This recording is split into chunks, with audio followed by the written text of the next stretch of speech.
আবারও একবার সাফল্যের মুকুট উঠল ধানতলা থানার মাথায়।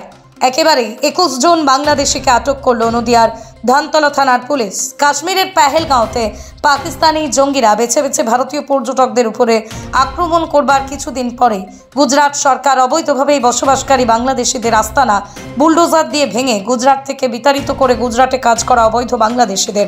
জানা যায়, ধানতলা থানার পুলিশের হাতে আটক হওয়ায় 21 জন বাংলাদেশি গুজরাটের আহমেদাবাদের বিভিন্ন জায়গায় শ্রমিকের কাজ করত। গুজরাট সরকার তাদের আস্তানা বুলডোজার দিয়ে ভেঙে দেয়।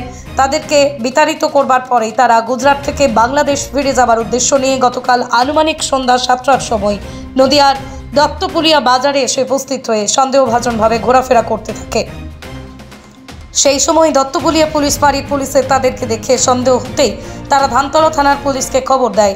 খবর পেয়ে ধানতলা থানার পুলিশ এসে হাতে নাতে ধরার পরে ধৃত 21 জন বাংলাদেশিকে প্রথমে দত্তপুলিয়া পুলিশ ফাঁড়িতে নিয়ে যাওয়া হয়। পরে গতকাল রাতেই তাদেরকে ধানতলা থানায় নিয়ে আসে ধানতলা থানার পুলিশ।